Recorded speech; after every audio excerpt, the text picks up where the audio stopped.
विकसित भारत का झुंझुना बजाने वाले इस बजट में बहुत सारी कड़वी असलियतें छिपी हैं।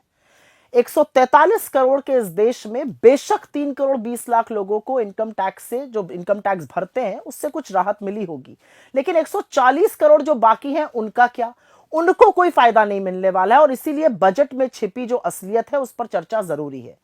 बजट में इस वित्तीय वर्ष मतलब 2024-25 में असल में पूरी कहानी है, क्योंकि खोखले दावों को भूल जाइए, आंकड़े कुछ और बता रहे हैं।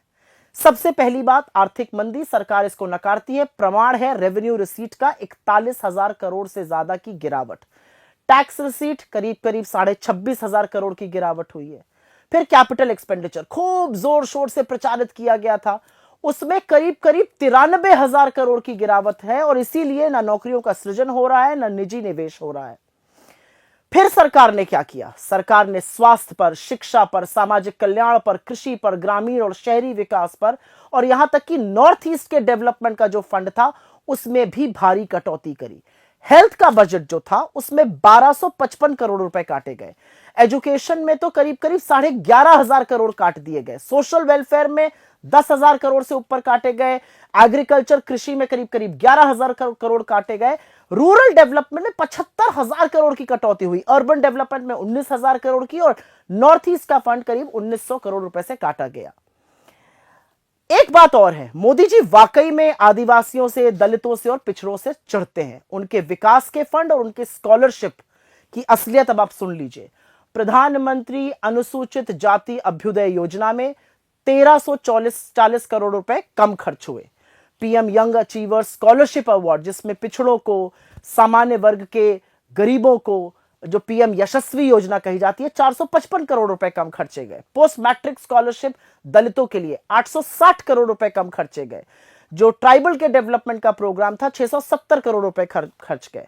और तो और जो सरकार के खुद के बड़े योजनाएं, खुद के बड़े कार्यक्रम थे जिस पर दिन भर जाप किया जाता था, उनमें भी लगता है सरकार का विश्वास अब डगमगा गया है। बड़ी योजनाओं में भी कम खर्च किया गया या उसमें कटौती हो गई। प्रधानमंत्री आवास योजना शहरी 16,501 करोड़ रुपए की कटौती हुई। रूरल में, ग्रामीण जो आवास योजना है उसमें 22,000 करोड़ से ज्यादा कम खर्च किए गए। जल जीवन मिशन में तो 74,000 करोड़ रुपए काट दिए गए। युवाओं को एक बार फिर से धोखा मिला है, क्योंकि जितनी भी रोजगार सृजन की योजनाएं हैं उसमें जो पैसा आवंटित किया गया था वो खर्च ही नहीं किया गया। पीएलआई बहुत जोर शोर से आई थी, जो माइटी लिंक थी 423 करोड़ काटे गए, और जो ऑटो से लिंक था पीएलआई उसमें तो करीब करीब 3,000 करोड़ से ऊपर का काटा गया।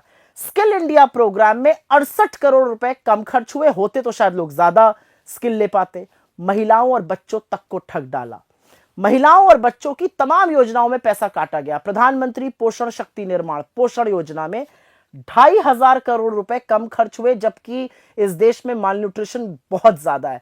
सक्षम आंगनवाड़ी योजना में 1,100 करोड़ रुपए की कटौती कर दी गई। वात्सल्य योजना में 8100 करोड़ की कटौती करी गई, और मिशन शक्ति में 1,695 करोड़ कम खर्चा हुए। और इसलिए यह समझना जरूरी है कि इस बजट में हुआ क्या। विकसित भारत ये जपा जा रहा है, ठीक है। अगर विकसित भारत बनना है तो भारत की जीडीपी ग्रोथ रेट को कम से कम 8% अगले 22 साल के लिए बढ़ना होगा। ग्रोथ पिछले 10 सालों में महज 6% हो पाई है। असलियत यह भी है कि इस बजट में रोजगार के सृजन के लिए, महंगाई को खत्म करने के लिए, ग्रामीण और शहरी विकास के लिए, आर्थिक असमानता को खत्म करने के लिए, मालन्यूट्रिशन को खत्म करने के लिए ऐसी कोई चीजें नहीं है जो सुई की नोक को उठाकर इधर से उधर करेंगी। और इसीलिए झुंझुना बजाते रहिए, लेकिन कुछ तो काम किया होता बजट में। बजट के आंकड़े और सरकार के खोखले दावे वाकई कुछ और कह रहे हैं। और इसीलिए बार बार अदम गोंडवी का वो शेर याद आ जाता है, तेरी फाइलों में गांव का मौसम गुलाबी है, लेकिन ये आंकड़े झूठे और ये दावे किताबी हैं।